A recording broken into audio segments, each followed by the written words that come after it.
అందరికీ నా ప్రత్యేకమైన వందనములు. దేవుని సంగతులను మనందరం నేర్చుకుంటున్నాము కదా. కేవలము ఇలాంటి ప్రసార మాధ్యమాల ద్వారా మాత్రమే కాకుండా మీ సంఘాలలో దైవ సేవకుల ద్వారా ఎన్నో సంగతులు మీరు గ్రహిస్తున్నారు.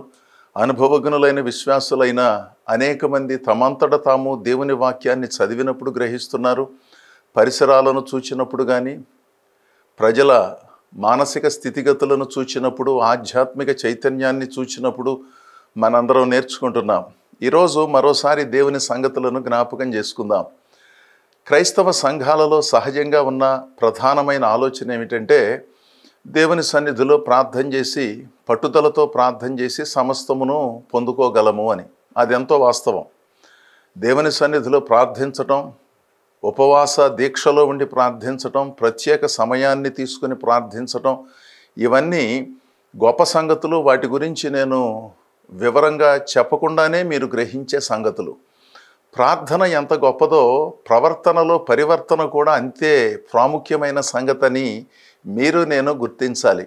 ప్రార్థన చేస్తున్నాం కదా అని మన ప్రవర్తనలో దేవునికి అనుగుణమైన ధోరణులు, పద్ధతులు లేవనుకోండి, ఆ ప్రార్థనను మన చేతులారా మనమే నిర్వీర్యం చేసుకున్న వాళ్ళం అవుతాము. ఉదాహరణకు, మందులు వాడుతున్నాను కదా అని శారీరక శ్రమను లేదా వ్యాయామాన్ని చెయ్యలేదనుకోండి, ఆహార నియంత్రణలో కాస్త శ్రద్ధ వహించలేదనుకోండి, జబ్బులు తగ్గుతాయా? మందులు వేసుకునే మాట నిజమే, కానీ ఆహార నియంత్రణ కూడా అవసరం. కొన్ని జబ్బులు తగ్గటానికి శారీరక వ్యాయామం కూడా ఎంతో అవసరం. కనీసంగా శారీరక వ్యాయామం చేసే అవకాశము ఉన్నప్పటికీ దానిని జరిగించకుండాను ప్రభువుకు ప్రార్థన చేసి, నాకు స్వస్థత కావాలి నాయన, నాకు పలానాది తగ్గించు నాయన అని దైవ సేవకులను అడిగినా, మనం ప్రార్థన చేసినా, ప్రార్థన చేస్తారు, గొప్ప సంగతే. కానీ మన బాధ్యతను విస్మరించడం ఒకసారి పరిశీలించండి. అంటే మన పిల్లలు చదవరు, ఓ చోట క్రమశిక్షణగా వారి పాఠ్యాంశాలను చదవరు, ఊరంతా తిరిగి వస్తారు. పరీక్షలు వచ్చే నాటికి తల్లిదండ్రులు చాలా ఒత్తిడికి గురై కనబడిన దైవ సేవకులను, విశ్వాసులను మా అబ్బాయి కోసం, అమ్మాయి కోసం ప్రార్థన చేయండి అంటారు. ప్రార్థన చేయమని అడగటం తప్పని నేను అనటం లేదు, కానీ పిల్లలను కూర్చోబెట్టి చదివించడం చాలా ప్రాముఖ్యమైన సంగతి కదండి. వాళ్ళను పట్టించుకోకుండా ఉద్యోగమని, వ్యాపారమని, వ్యవసాయమని వదిలిపెట్టి పరీక్షలు వచ్చినప్పుడే ప్రార్థనలు చేయించుకోవటం ఏమంత పద్ధతిగా ఉంటుంది? ఈ క్రైస్తవ లోకంలో ప్రధానంగా ఇదే జరుగుతోంది కదా. మన జాగ్రత్తలు మనం తీసుకోము. ఆహార నియంత్రణలు కొంతమంది పెద్దగా పట్టించుకోరు. విద్యార్థులు చదవరు, శ్రద్ధ వహించరు, ఉపాధ్యాయులు చెప్పే పాఠాలు వినరు. అదేవిధంగా విశ్వాసులు దేవుని మందిరాలకు వచ్చినప్పుడు దైవ సేవకులు చెప్పే మాటలు శ్రద్ధగా వినాలనే ఓపిక లేదు. కొంతమంది ఫోన్లు చూసుకుంటూ కూర్చుంటారు, కొంతమంది మగతలో ఉంటారు, కొంతమంది లేచి అటు ఇటు వెళ్ళొస్తూ ఉంటారు. ఇలాంటి కార్యక్రమాలన్నిటినీ తెలిసి కానీ తెలియక కానీ జరిగించినప్పుడు దేవుడు ఏ విధంగా మనలను దీవిస్తాడని మనం భావించాలి? విత్తనం వేయకుండానే ఫలసాయం రావాలని కోరుకోవటం తప్పు కదండి. సాగు చేయకుండా నేను విస్తారమైన పంటలు పండించాలని ఏ రైతైనా ఆలోచిస్తాడా? అలాంటి వాళ్ళను మనం పిచ్చివాళ్ళం అంటాం కదా. అదేవిధంగా మనం చేయవలసిన పరిశ్రమను చేయకుండా, మన ప్రవర్తనలో పరివర్తన లేకుండా, కాస్త ప్రకాశమానమైన జీవితం లేకుండా, దేవుడు నన్ను పరీక్షిస్తున్నాడు, ఏదో ఒకరోజు దేవుడు నన్ను లేవనెత్తుతాడు, ఇవన్నీ మంచి మాటలే, చెప్పుకోవటానికి, వినటానికి, ఆలోచించటానికి బ్రహ్మాండంగా ఉంటాయి. దేవుడు పరీక్షించడం ఏంటి? దేవుడు అందరినీ పరీక్షించడు కదా. పరీక్షించవలసిన వాళ్ళను పరీక్షిస్తాడు. ఎందుకంటే ఆ పరీక్షలో వాళ్ళు చూపించే విశ్వాసము ప్రపంచానికి, తోటివారికి, కుటుంబానికి ఆదర్శంగా ఉండాలని భావించినప్పుడు కొన్నిసార్లు కొన్ని పరిస్థితులు వారికి వచ్చినట్లుగా అనిపిస్తాయి. ఆ దారి వేరు. వాటిని మినహాయిస్తే బాధ్యత తెలియని మనిషిని పరీక్షించడం ఏంటండి? బుద్ధి వికాసం లేని మనిషిని పరీక్షించడం ఏంటండి? మనము వహించవలసిన కనీస బాధ్యతలను విస్మరించి దేవుడేదో గొప్ప చేయాలని కోరుకోవటం అమాయకత్వంలో నుంచి ఆ ఆలోచన వస్తే దానిని పెద్దగా పట్టించుకోనక్కర్లేదు. కానీ కాస్త అవగాహన కలిగిన విశ్వాసులు పరిశీలించి తగిన ఆలోచనను జరిగించటం మంచిదని నా ఉద్దేశం. మీరు కూడా ఆలోచించండి. ఎంతసేపు దేవుని దీవెనలు పొందుకొని వెళ్ళిపోదాము, మనం ఏం చేసినా పర్వాలేదు, దేవుడు ప్రేమామయుడు, పలానా వాళ్ళతో ప్రార్థన చేయించుకుంటే మేలు జరుగుతుందంట, పలానా చోటకు వెళితే స్వస్థత కలుగుతుందంట అని అనుకుని అక్కడికి ఇక్కడికి వెళ్ళటం రావటం మంచిదే. ఎందుకంటే మీకు ఓపిక ఉన్నది, ఆహ్వానించే భక్తులు ఉన్నారు, వెళ్ళటానికి కావలసిన వాహనాలు ఉన్నాయి, ఇవన్నీ మంచిదే. కానీ అసలు మన విశ్వాసము, మన మంచితనము, మన ప్రవర్తనలో పరివర్తన లేకుండా ఎన్ని చోట్లకు తిరిగితే ఏంటండి ప్రయోజనం? ఈరోజు యోహాను భక్తుడు చెప్పిన ఓ మాటను జ్ఞాపకం చేసుకుందాం. 1 యోహాను పత్రిక 2వ అధ్యాయము 4వ వచనములో, ఆయనను ఎరిగియున్నామని చెప్పుకొనుచు ఆయన ఆజ్ఞలను గైకొనని వాడు అబద్ధికుడు, వానిలో సత్యము లేదు. ఎంత సామాన్యంగా చెప్పాడో చూడండి యోహాను. ఆ భావాన్ని అర్థం చేసుకుంటే మీరు నేను కూర్చొని ఎవరి జీవితాలను వాళ్ళు పరిశీలించుకోవాలి కదా. చెప్పే నేనైనా వినే మీరైనా ఎవరికైనా ఈ వాక్యము వర్తిస్తుంది కదా. దేవుని ఎరిగి ఉన్నామని, దేవుని ప్రేమించుచున్నామని, దేవుని సన్నిధికి వెళుతున్నామని, దశాబ్దాలుగా దేవుని సేవలో మేము ముందుకు సాగుతున్నామండి, ఎంతోమంది జీవితాలను ఉద్ధరించామని చెప్పుకునేవారు ఎవరైనప్పటికీ, విశ్వాసులైనా సేవకులైనా వారిని నడిపించే నాయకులైనా సంస్థలను స్థాపించినటువంటి గొప్పవాళ్ళైనా ఎవరికైనా ఇదే వాక్యం. చెప్పే నేనైనా ఈ పద్ధతిని అనుసరించవలసిందే. అంతేగాని నేను మినహాయించుకుని చెప్పే అవకాశం లేదు కదా. దేవుని ఎరిగియున్నామని చెప్పుకొనుచు అంటే దేవుడు మాకు బాగా తెలుసండి బాబు, మా ఇంట్లో చాలామంది దైవ సేవకులు ఉన్నారు, అసలు మేమే దైవ సేవకులము, దేవుడు నాకు చాలా ప్రత్యక్షతలను ఇస్తున్నాడు, దర్శనాలను ఇస్తున్నాడండి, ప్రవచనాలను ఇస్తున్నాడండి, బుద్ధివాక్యము జ్ఞానవాక్యము నాకు అపరిమితంగా దేవుడు ఇచ్చాడండి, అసలు దేవుడు నన్ను భలేగా వాడుకుంటున్నాడండి, ఎంతోమందికి ఆశీర్వాదంగా నేనున్నాను. చాలా సంతోషం. నిజంగా దేవుడు వాడుకుంటే సంతోషించకపోవటం తప్పు కదా. వాడుకుంటున్నాడనే భ్రమలో ఉండి దైవ విరుద్ధమైన కార్యక్రమాలను జరిగిస్తూ దేవుని చేత బలంగా నేను వినియోగింపబడుతున్నానని స్త్రీ కానీ పురుషుడు కానీ అనుకోవటం పరిశీలించవలసిన అంశం కదా. దేవుని ఎరిగియున్నామని చెప్పుకొనుచు ఆయన ఆజ్ఞలను గైకొనని వాడు అబద్ధికుడు. తనతో తానే అబద్ధం ఆడుతున్నాడు అన్నమాట. ప్రక్కవారితో అబద్ధం ఆడటం మనందరికీ తెలుసు. ఎందుకంటే ఆ సందర్భ ప్రభావంలో మానసిక ఒత్తిడికి లోనై కానీ, భయము వలన కానీ, తెలిస్తే విలువ తగ్గుతుందని కానీ, మొత్తానికి ఏదో మానవ బలహీనతలో కొన్ని అబద్ధాలు ఆడే తత్వము ప్రతి మనిషికి ఏదో ఒక సందర్భంలో ఉంటుంది. చిన్నపిల్లలు మరి ఎక్కువగా ఇలాంటి వాటికి పాల్పడతారు తెలిసి తెలియక. పెద్దవాళ్ళు కూడా కొన్నిసార్లు ప్రాణభయంతో ఇలాంటి వాటిని జరిగిస్తారు, పరువు భయంతో ఇలాంటి వాటిని జరిగిస్తారు. సర్లేండి, తెలుసో తెలియకో తొందరపాట్లోనో ఇలాంటివి దొర్లినప్పుడు వాటి శాతాన్ని మనం ఎంత తగ్గించుకుంటే అన్ని దీవెనలు దేవుని దగ్గర నుంచి పొందుకోవటం సాధ్యమవుతుంది. ఒకవైపున దేవుడు మాకు తెలుసండి అంటారు. బైబిల్ చాలాసార్లు చదివామండి, భలే పనండి, నేను ఒక పుస్తకం పెట్టుకుని అందులో చాలా సంగతులు రాసుకున్నాను, తెలియని సంగతులను దైవ సేవకులను అడిగి తెలుసుకున్నాను, అసలు నాకు కూడా దేవుని సేవ చేయాలని ఉంది, అసలు నేను సంఘానికి వెళ్ళటం ఏమిటి, వినే దశ నుంచి నేర్పించే దశల్లోకి నేను వచ్చానని నాకు అనిపిస్తోంది, కనుక నేను కూడా ఒక సంఘం ఏర్పాటు చేస్తే బాగుంటుందని కొంతమంది అదో రకమైన ప్రేరణలోనికి ప్రవేశించి వాళ్ళ ఇళ్లల్లో ఆరాధనలు, ప్రత్యేక ప్రార్థనలు జరిగిస్తారు. నిజంగా దేవుడు వారికి భారం ఇచ్చి పిలుపునిచ్చి ఆ దేవుని సేవలు జరిగించమని చెబితే ఆ దారి వేరు. వాటి గురించి మీరు నేను మాట్లాడేదేమీ లేదు. కానీ అనవసరమైన ప్రేరణల చేత బుద్ధి వికాసము లేకుండా, బాధ్యత లేకుండా, ఇంతకుముందు వారు వెళ్ళే సంఘములో ఆదర్శవంతమైన భక్తి జీవితాన్ని జీవించకుండా, దైవ సేవకునికి సహకరించకుండా,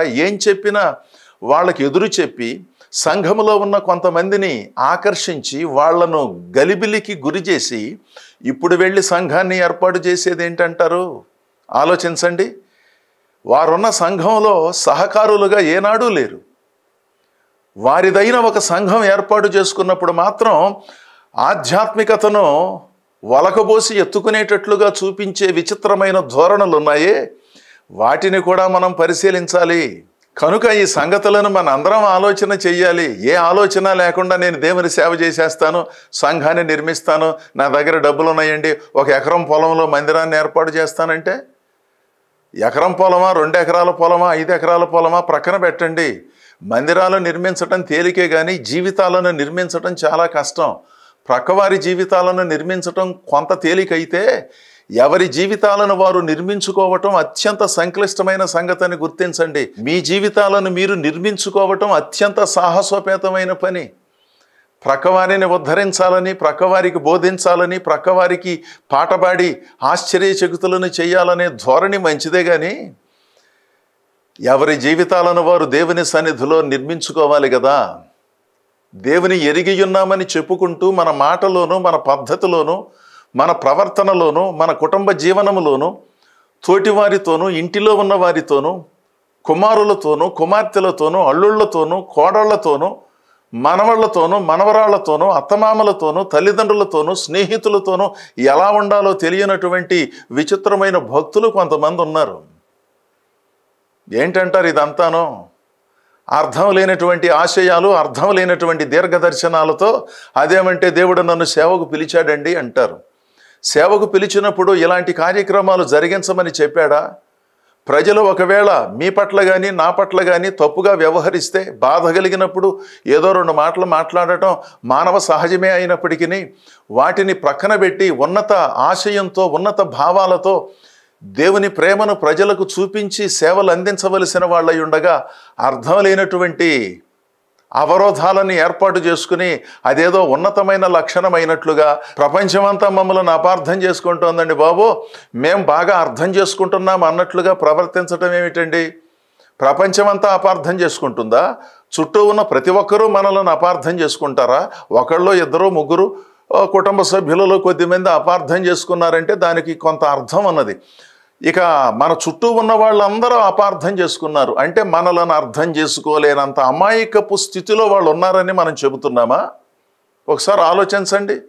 కొంతమంది నన్ను, మిమ్మలను అపార్థం చేసుకోవచ్చు. ఎందుకంటే ఆ సందర్భంలో మన ధోరణి కానీ, మనం మాట్లాడిన మాటలు కానీ, మనం వ్యవహరించిన విధానం కానీ సరిగా ఉండకపోవచ్చు.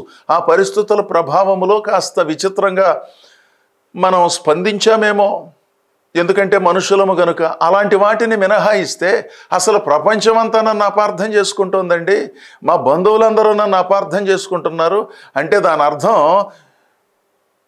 వాళ్ళను వాళ్ళు విజ్ఞాన ధనులుగాను, ఆధ్యాత్మిక జ్ఞాన సంపన్నులుగాను భావించుకొని ఆ మహానుభావులను అర్థం చేసుకునే పరిస్థితి భూలోకంలో ఎవరికి లేనట్లుగా చెప్పకనే చెప్పుకునే ధోరణి కూడా పరిశీలనకు అర్హము కదా. దేవుని ఎరిగి ఉన్నామని చెప్పుకుంటూ దైవ సంబంధితమైనటువంటి ఆజ్ఞలకు తావులేని స్త్రీ అయినా, పురుషుడైనా, ఏ సేవకుడైనా, ఏ నాయకుడైనా అబద్ధములో జీవిస్తున్నారు. అది మీకైనా ఒకటే, నాకైనా ఒకటే, ఎవరికైనా ఒకటే. భేషరతుగా ఈ సంగతులను పరిశీలించి మనం దేవుని సన్నిధిలో ఒప్పుకొనవలసిన వాటిని ఒప్పుకొని విడిచిపెట్టవలసిందే. దీనికి వేరొక మార్గము లేదు. ఎవరు పరిశుద్ధులండి, ఎవరు పరిపూర్ణులండి, అందరూ బలహీనులండి, చెప్పేవారు బలహీనులండి, వినే మేము బలహీనులమండి అని చెప్పుకుంటూ కాలక్షేపం ఎన్ని సంవత్సరాలు చేద్దాం? కనీసంగా మార్చుకోవలసిన వాటిని మార్చుకోకుండాను, సామాన్యమైన ధర్మాలను పట్టించుకోకుండాను మనుషులందరూ బలహీనులండి, అపరిపూర్ణులండి బాబో, పరిపూర్ణత వైపుకు ప్రయాణం చేస్తున్నామండి, కాస్త మా పట్ల ఓపిక పట్టండి. ఇది సహజమైనటువంటి ఆలోచన, మాట. అంటే అత్యంత సామాన్యమైన సంగతిలో కూడా 10 సంవత్సరాలు భక్తి చేసినా వీళ్ళకి అర్థం కాలేదు. 20 ఏళ్ళు భక్తి చేసినా అర్థం కాలేదు. 30 ఏళ్ళు సంఘముల చుట్టూ తిరిగి వేల ప్రసంగాలు విన్నా అర్థం కాలేదు. 10 సార్లు 15 సార్లు బైబిల్ చదివినా అర్థం కాలేదు. ఆ స్థితిని మనం అర్థం చేసుకుని సహనంతో వ్యవహరించాలని కోరుకుంటున్నారా? సామాన్యమైన సంగతులు కూడా అర్థం కాలేదా? అసాధారణమైన సంగతులు, బైబిల్లో ఉన్న మర్మాలు అర్థం కాలేదంటే మీకు నాకు ఒక అర్థం ఉంది. నాకు కూడా కొన్ని మర్మాలు అర్థం కాల. నాకు అన్నీ తెలుసని నేను ఎప్పుడూ చెప్పలేదు. తెలుసుకోవలసిన సంగతులు చాలా ఉన్నాయని నాకు అనిపిస్తుంది. కొంతమందికి నాకంటే ఎక్కువ తెలిసి ఉండొచ్చు, అది వాళ్ళకున్న అవగాహన. సామాన్యమైన సంగతులను కూడా పట్టించుకోకుండాను దైవాంశ సంభూతులుగా మాట్లాడటం ఏంటండి? దేవుడు నాతో మాట్లాడుతున్నాడు, దేవుడు నన్ను దర్శించాడని ప్రజలను అదరగొట్టడం, బెదరగొట్టడం, వాళ్ళ చుట్టూ చేర్చుకోవటం, సంఘములో ఉన్న దైవ సేవకుని పట్ల ప్రేమ అభిమానాలు చూపించవలసిన విశ్వాసులు కొంతమంది బయలుదేరి ఆ ఆకర్షణను వాళ్ళ చుట్టూ తిప్పుకునే ధోరణి, సంఘములో గలిబిలిని సృష్టిస్తున్నారు. దేవుని ఎరిగి ఉన్నామని చెప్పుకుంటూ ప్రవర్తనలో కనీసమైనటువంటి మార్పు లేనప్పుడు దాని వలన ప్రయోజనం ఏంటో మీరే చెప్పండి. నేను చెబుతున్నానని కాదు, అసలు మీరు కూడా ఆలోచించండి. మీకు కూడా దేవుడిచ్చినటువంటి బుర్రలు ఉన్నాయి, బుర్ర జ్ఞానం ఉన్నది కదా, ఆత్మజ్ఞానం కూడా ఉన్నది కదా. ఆ సంగతులను పరిశీలించాలి. వాక్యము మీకైనా నాకైనా ఒకటే. నేను సరి చేసుకోవలసి వస్తే బేషరతుగా నేను సరి చేసుకోవలసిందే, మీరు సరి చేసుకోవలసి వస్తే మీరు సరి చేసుకోవలసిందే.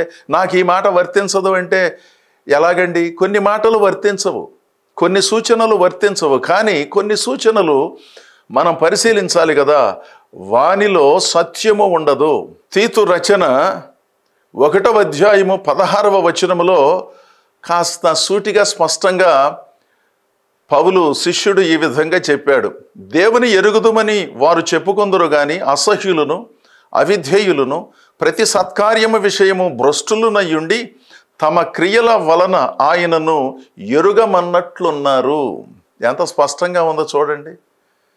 నేను చెప్పేది కాదు, బైబిల్లో ఉన్న సంగతే మనందరం ఆలోచించాలి. ఈ వచనం నాకు వర్తించినా మీకు వర్తించినా పరిశీలించుకోవటంలో ఏ విధమైనటువంటి ఇబ్బందిని ఎదుర్కోకూడదండోయ్.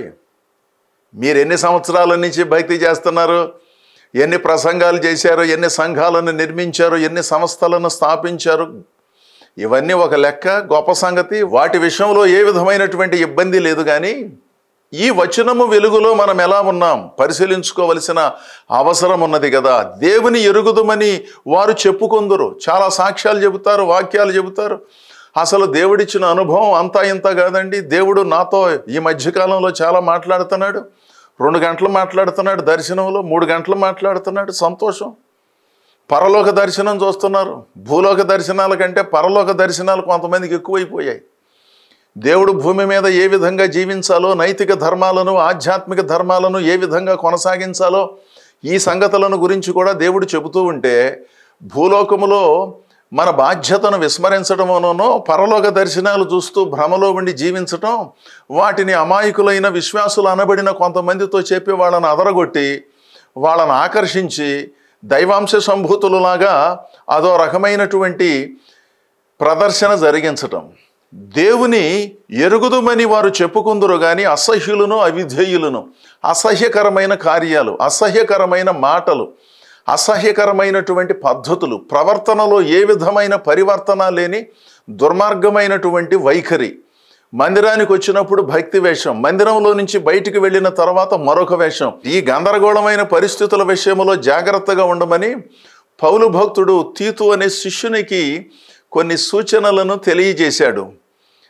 అసహ్యులను అవిధేయులను ప్రతి సత్కార్యము విషయము భ్రష్టులునయుండి, ప్రతి సత్కార్యము విషయము భ్రష్టులు. ఈ పని చేద్దామండి అని ఏ విశ్వాసన్నా అంటే ఆ పని ఎందుకు అంటారు?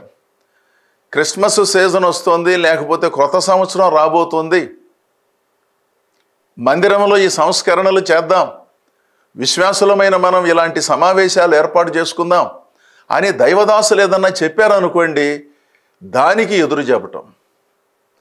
వాళ్ళు ఏం చెప్పినా వీళ్ళు ఇంకొకటి చెప్పటం. ఎందుకంటే వీళ్ళు కాస్త కలిగిన కుటుంబాల నుంచి వచ్చారు, ఆర్థికంగా కొంచెం స్థిరపడిన వాళ్ళు, ఉద్యోగ వ్యాపార వ్యవహారాలలో కాస్త మిగిలిన వారి కంటే గైరుగా ఉన్నారు.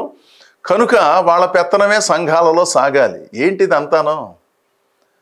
వాళ్ళ ఇళ్లలో ఎంత పెత్తనం వాళ్ళు జరిగిస్తున్నారో మనకు తెలియదు కానీ, వాళ్ళకి ఎంత విలువ ఉన్నదో తెలియదు కానీ, వారి కార్యాలయాలలో కానీ వాళ్ళ నెరిగిన వారు కానీ ఫలానా వాళ్ళు చాలా గొప్పవాళ్ళండి, చాలా నీతిమంతులండి అని ఎంత అనుకుంటున్నారో మనకు తెలియదు. కానీ సంఘాలలోకి వచ్చిన తర్వాత కొంతమంది చేసే అనవసరమైన పెత్తన ధోరణి ఎంత విచిత్రంగా ఉంటుంది, దైవ సేవకునికి ఎంత ఆవేదనను కలిగిస్తుందో కదా.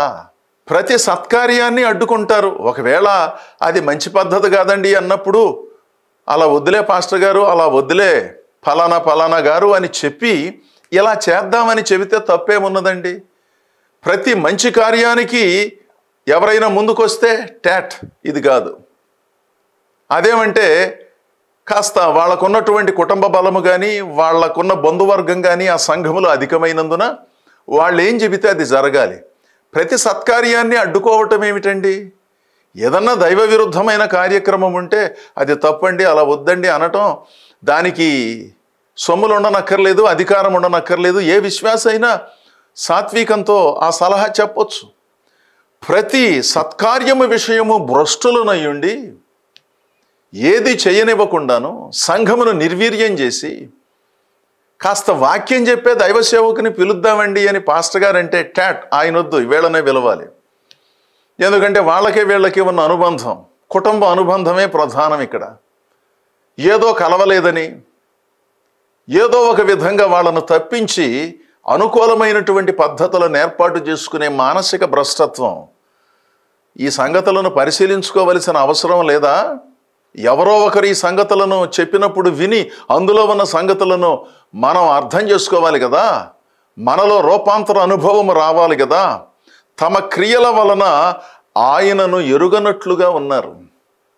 మాటల్లోనేమో యేసు ప్రభు గొప్పవాడండి, మేము తరతరాలుగా క్రైస్తవులమండి, అసలు ఈ మందిరం కట్టించింది మేమండి, మా తాతగారండి దీనికి పునాది వేశారు, మా నాన్నగారు ఈ మందిరం కట్టించారు, చాలా సంతోషం. ఆ గొప్ప ధన్యత ఆ కుటుంబంలో ఉన్న కొంతమందికి వచ్చింది. మరి క్రియల దగ్గరకు వచ్చినప్పుడేవి? మాటల్లోనేమో కోటలు దాటించి దేవునికి అనుగుణమైన జీవితం దగ్గరకు వచ్చేసరికి ప్రతి ఆదివారం ప్రార్థనకు రారు ఈ మహాభక్తులు, సమయానికి అసలు రారు. కానీ పెత్తనం చేయటానికి మాత్రం బయలుదేరతారు. మాతో చెప్పకుండా ఏ నిర్ణయం జరగటానికి వీల్లేదన్నట్లుగా వ్యవహరిస్తారు. ఏ సత్కార్యానికి సహకరించరు. కొంతమంది దుష్కార్యాలకు సహకరిస్తారు కదా. సంఘాలలో వేర్పాటువాదాన్ని ప్రోత్సహిస్తారు కొంతమంది. అందుకనే భక్తుడైన యాకోబు పత్రిక 2వ అధ్యాయము 14వ వచనములో, నా సహోదరులారా, క్రియలు లేనప్పుడు ఎవరికైనా విశ్వాసము ఉన్నదని చెప్పుట వలన ప్రయోజనం ఏమిటయ్యా? క్రియలు లేని విశ్వాసము మృతము కదా అన్నాడు. ఇదెంత వాస్తవం అండి. ఎప్పుడన్నా మనుషులము గనక తడబడతాం, నేనైనా మీరైనా కంగారు పడి ఏదో పొరపాటు చేసే అవకాశం ఉన్నది. వాటిని ఎవరైనా అర్థం చేసుకుంటారు. పోన్లే, ఏదో కొంచెం తొందరపాటులో హడావిడిలో తన ఉద్దేశం ఒకటైతే మరొక పద్ధతిలో వ్యవహరించినట్లుగా అనిపిస్తుంది. తర్వాత తనను తాను సంభాళించుకుని దేవుని సన్నిధిలో స్థిరపడింది అని మనం భావిస్తాము. అది సహజమే, దాని గురించి మనం పెద్దగా మాట్లాడుకోనక్కర్లేదు. కానీ తరతరాలుగా ప్రభువుని సేవిస్తూ ఉన్నామని చెప్పుకుంటూ దశాబ్దాలుగా భక్తి చేస్తూ ప్రవర్తనలో పరివర్తన లేకుండా, మన జీవితాలలో ఆధ్యాత్మిక సత్యమే లేకుండా అదో రకమైనటువంటి పద్ధతిని అనుసరించటం వలన మనం సాధించేది కూడా ఏమీ లేదండి. అందుకనే కొన్ని ప్రార్థనలు ఫలించటం లేదు. అందుకనే కొంతమంది భక్తి ఏ విధమైనటువంటి ప్రభావము వారి కుటుంబము పైన చూపటం లేదు. ఎందుకంటే భక్తి సంబంధమైన సత్యము వాళ్ళల్లో లేదు. ఆయనను ఎరిగియున్నామని చెప్పుకుంటూ దైవ విరుద్ధమైనటువంటి కార్యక్రమాలకు పాల్పడుతూ అదో రకమైన జీవన విధానాన్ని కొనసాగిస్తున్నారు. అలాంటి వాటిలో నుంచి అలాంటి భావజాలం కలిగిన వారు బయటపడితే దేవుడు అద్భుతాలను చేస్తాడు. ఇప్పటికే ధర్మంగా దేవుని సేవిస్తూ మీరు వెళుతూ ఉన్న సంఘాలలో గొప్పగా సహకరిస్తూ ఉన్నటువంటి విశ్వాసులను, నాణ్యమైన సేవలు, నాణ్యమైన ఉపదేశాలు చేస్తూ ఉన్న దైవ సేవకులను, నాయకులను నేను అభినందిస్తున్నాను. మిగిలినటువంటి వాళ్ళు దేవుని వాక్యం అనే అద్దము వెలుగులో పరిశీలించుకొని ప్రభావము కలిగిన ప్రభు సేవలో, ప్రభు భక్తిలో ముందుకు సాగుదాం. దేవుడు మిమ్మలను, మీ కుటుంబాలను బహుగా ఆశీర్వదించునుగాక. ఆమేన్.